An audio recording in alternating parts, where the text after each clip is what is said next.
Hello friends, welcome back to my channel Kannada to English bridge. ಸ್ನೇಹಿತರೆ, Kannada to English bridge ಚಾನಲ್ಗೆ ಮತ್ತೊಮ್ಮೆ ಸ್ವಾಗತ. Friends, in this video we shall study future perfect tense and future perfect continuous tense together in brief. As I told you in my previous video, these two tenses, I mean future perfect and future perfect continuous tenses, are rarely used in our spoken language. So, just for sake of your knowledge, we shall have a brief description and examples of these tenses in this video. ಸ್ನೇಹಿತರೆ, ಈ ಹಿಂದಿನ ವಿಡಿಯೋದಲ್ಲಿ ನಾನು ನಿಮಗೆ ಹೇಳಿರುವಂತೆ future perfect ಪೂರ್ಣ ಭವಿಷ್ಯತ್ಕಾಲ ಹಾಗೂ future perfect continuous ತಾತ್ಕಾಲಿಕ ಪೂರ್ಣ ಭವಿಷ್ಯತ್ಕಾಲ, ಈ ಎರಡೂ ಕಾಲಗಳನ್ನು ನಮ್ಮ ಪ್ರಾಕ್ಟಿಕಲ್ ಲೈಫ್ನಲ್ಲಿ ಇನ್ ಅವರ್ ಸ್ಪೋಕನ್ ಲ್ಯಾಂಗ್ವೇಜ್ ಅಂದರೆ ನಮ್ಮ ದಿನನಿತ್ಯದ ಜೀವನದಲ್ಲಿ ಬಹಳ ಅಪರೂಪವಾಗಿ ಉಪಯೋಗಿಸ್ತೇವೆ. ಆದ್ದರಿಂದ ನಾವು ಇವುಗಳ ಬಗ್ಗೆ ಸಂಕ್ಷಿಪ್ತವಾಗಿ ತಿಳಿದುಕೊಳ್ಳೋಣ. Just for sake of your knowledge, ಅಂದರೆ ನಿಮಗೆ ಇವುಗಳ ಬಗ್ಗೆ ಸ್ವಲ್ಪ ಗೊತ್ತಿರಲಿ ಅನ್ನುವಂಥ ಉದ್ದೇಶದಿಂದ ಇದರ ಬಗ್ಗೆ ನಾವು ಸ್ಟಡಿ ಮಾಡೋಣ. First, let us know when to use future perfect tense. ಪೂರ್ಣ ಭವಿಷ್ಯತ್ ಕಾಲದಲ್ಲಿ ನಾವು ಯಾವಾಗ ಮಾತನಾಡಬೇಕು ಅನ್ನೋದನ್ನು ಮೊದಲು ತಿಳಿದುಕೊಳ್ಳೋಣ. Future perfect tense is used to indicate that an action will be completed before a certain time in the future. ಭವಿಷ್ಯತ್ತಿನಲ್ಲಿ ಅಂದರೆ ಇನ್ನು ಮುಂದೆ ಒಂದು ನಿರ್ದಿಷ್ಟ ಸಮಯಕ್ಕೆ ಮುಂಚೆ ಮುಗಿಯಬಹುದಾದಂತಹ ಒಂದು ಕ್ರಿಯೆ ಬಗ್ಗೆ ಮಾತನಾಡೋದಕ್ಕೆ ನಾವು ಫ್ಯೂಚರ್ ಪರ್ಫೆಕ್ಟ್ ಟೆನ್ಸ್ ಪೂರ್ಣ ಭವಿಷ್ಯತ್ ಕಾಲವನ್ನು ಉಪಯೋಗಿಸುತ್ತೇವೆ. Now let us know how to form the sentences in future perfect tense. ಈಗ ಪೂರ್ಣ ಭವಿಷ್ಯತ್ ಕಾಲದಲ್ಲಿ ವಾಕ್ಯಗಳನ್ನು ಹೇಗೆ ರಚನೆ ಮಾಡಬೇಕು ಅನ್ನೋದನ್ನು ತಿಳಿದುಕೊಳ್ಳೋಣ. To form sentences in future perfect tense we need the helping verb will have.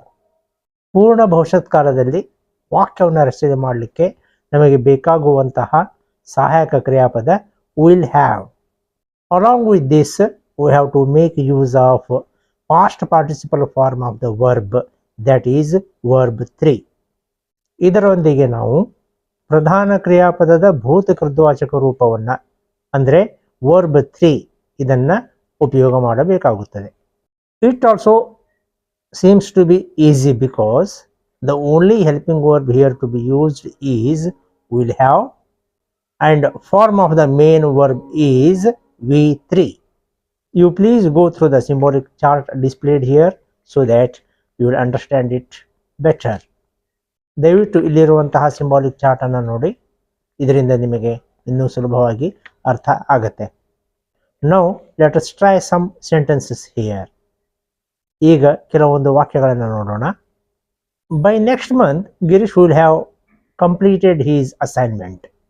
ಮುಂದಿನ ತಿಂಗಳು ಗಿರೀಶ್ ತನ್ನ ಕಾರ್ಯವನ್ನು ಪೂರ್ಣಗೊಳಿಸಿರುತ್ತಾನೆ. Geeta will have finished her homework before the deadline. Geeta ಅಂತಿಮ ಗಡುವಿಗೆ ಮುಂಚೆ ತನ್ನ ಮನೆಗೆಲಸವನ್ನು ಪೂರ್ಣಗೊಳಿಸಿರುತ್ತಾಳೆ. The officers will have reached the airport before 10 PM. ಅಧಿಕಾರಿಗಳು ರಾತ್ರಿ 10 ಗಂಟೆಯ ಒಳಗಾಗಿ ವಿಮಾನ ನಿಲ್ದಾಣವನ್ನು ತಲುಪಿರುತ್ತಾರೆ. They will have prepared the dinner by the time you arrive. ನೀವು ಬರುವ ಸಮಯದ ಒಳಗಾಗಿ ಅವರು ರಾತ್ರಿ ಊಟವನ್ನು ಸಿದ್ಧಪಡಿಸಿರುತ್ತಾರೆ. The train will have left the station before we reach there.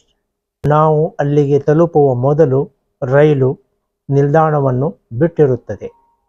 By 2027, she will have awarded with PhD. 2027 ಒಳಗಾಗಿ ಅವಳು ಡಾಕ್ಟರೇಟ್ ಪದವಿಯನ್ನು ಪಡೆದಿರುತ್ತಾಳೆ. Ravi will have saved enough money to buy a bike by the next year. ಮುಂದಿನ ವರ್ಷದೊಳಗಾಗಿ ಒಂದು ದ್ವಿಚಕ್ರ ವಾಹನವನ್ನು ಖರೀದಿಸಲು ರವಿ ಸಾಕಷ್ಟು ಹಣವನ್ನು ಉಳಿತಾಯ ಮಾಡಿರುತ್ತಾನೆ. ನೋಡಿದ್ರಲ್ಲ ಸ್ನೇಹಿತರೆ, this is the way how to form sentences in future perfect tense. ಪೂರ್ಣ ವರ್ತಮಾನ ಕಾಲದಲ್ಲಿ ವಾಕ್ಯಗಳನ್ನು ರಚನೆ ಮಾಡುವಂತಹ ವಿಧಾನ ಇದು. ಇದರ ಜೊತೆಗೇನೆ ನಾವು ಈಗ ಫ್ಯೂಚರ್ ಪರ್ಫೆಕ್ಟ್ ಕಂಟಿನ್ಯೂಸ್ನಲ್ಲೂ ಕೂಡ ವಾಕ್ಯಗಳನ್ನು ರಚನೆ ಹೇಗೆ ಮಾಡಬೇಕು ಅನ್ನೋದನ್ನು ತಿಳಿದುಕೊಳ್ಳೋಣ. First let us know when to use future perfect continuous tense in our practical life. ನಮ್ಮ ನಿತ್ಯ ಜೀವನದಲ್ಲಿ ಫ್ಯೂಚರ್ ಪರ್ಫೆಕ್ಟ್ ಕಂಟಿನ್ಯೂಸ್ ತಾತ್ಕಾಲಿಕ ಪೂರ್ಣ ವರ್ತಮಾನ ಕಾಲದಲ್ಲಿ ಯಾವಾಗ ಮಾತನಾಡಬೇಕು ಅನ್ನೋದನ್ನು ಮೊದಲು ತಿಳಿಯೋಣ. The future perfect continuous tense is used to describe the actions that will be ongoing for a period of the time before a specific point in the future. ಈಗಾಗಲೇ ಆರಂಭವಾಗಿರಬಹುದಾದಂತಹ ಒಂದು ಕ್ರಿಯೆ ಭವಿಷ್ಯತ್ತಿನಲ್ಲಿ ಒಂದು ನಿರ್ದಿಷ್ಟ ಸಮಯದ ಒಳಗೆ ಹೇಗೆ ಮುಗಿಯಬಹುದು ಎಂಬುದನ್ನು ವಿವರಿಸಲಿಕ್ಕೆ to form sentences the helping verb here to be used is will have been. ಇಲ್ಲಿ ವಾಕ್ಯಗಳನ್ನು ರಚನೆ ಮಾಡಲಿಕ್ಕೆ ಉಪಯೋಗವಾಗುವಂತಹ ಸಹಾಯಕ ಕ್ರಿಯಾಪದ will have been. ಅದರೊಂದಿಗೆ V1 ಪ್ಲಸ್ ing ಅಂದರೆ ಕ್ರಿಯಾಪದದ ಮೂಲ ರೂಪಕ್ಕೆ ing ಪ್ರತ್ಯಯವನ್ನು ಸೇರಿಸಿದರೆ ಒಂದು ವಾಕ್ಯ ರಚನೆ ಆಗುತ್ತದೆ. Again you see the symbolic chart here. For all persons the common helping verb is will have been along with verb 1 plus ing. I mean V1 plus ing.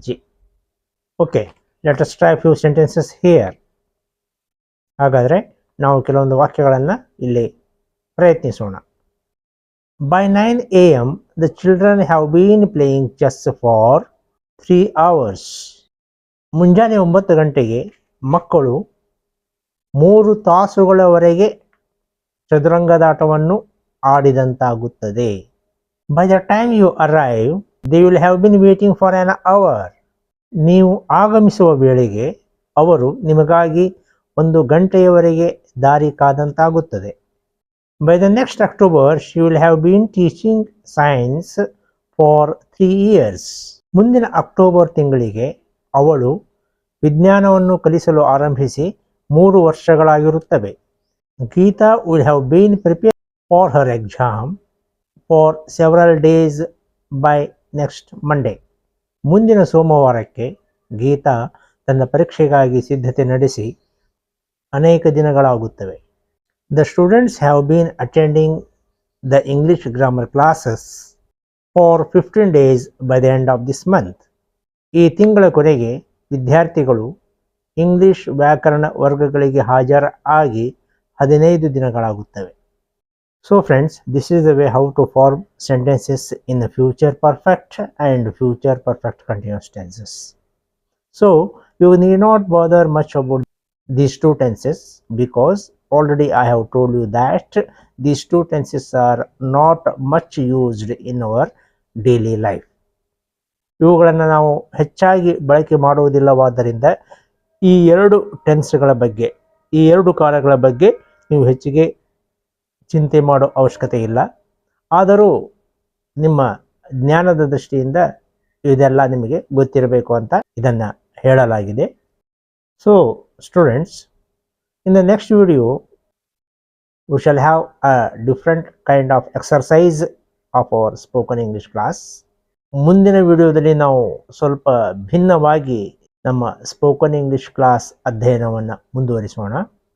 ಅಂದರೆ ಕನ್ನಡದಲ್ಲಿರುವಂತಹ ಒಂದು ವಾಕ್ಯವನ್ನು ಸಿಂಪಲ್ ಪ್ರೆಸೆಂಟ್ ಟೆನ್ಸ್ನಲ್ಲಿ ಟ್ರಾನ್ಸ್ಲೇಟ್ ಮಾಡೋದು, ನಂತರ ಉಳಿದ 9 ಕಾಲಗಳಲ್ಲಿ ಅವುಗಳನ್ನು convert ಮಾಡೋದು. ಅಂದರೆ simple present ಟೆನ್ಸ್ನಲ್ಲಿ ಇರುವಂತಹ ಒಂದು ವಾಕ್ಯವನ್ನು present continuous, present perfect, present perfect continuous, simple past, past continuous, past perfect, past perfect continuous, simple future and future continuous, ಹೀಗೆ 10 ಕಾಲಗಳಲ್ಲಿ ಒಂದು ವಾಕ್ಯವನ್ನು ಕನ್ವರ್ಟ್ ಮಾಡೋದನ್ನು ಪ್ರಾಕ್ಟೀಸ್ ಮಾಡೋಣ. ಇದರಿಂದ ವಾಕ್ಯ ರಚನೆ ನಿಮಗೆ ಮತ್ತಷ್ಟು ಸುಲಭವಾಗುತ್ತೆ ಹಾಗೂ ಮಾತನಾಡುವಾಗ ಹೆಚ್ಚು ಸರಳವಾಗುತ್ತದೆ. So let us meet in the next video. Thank you very much. Please don't forget to subscribe this channel.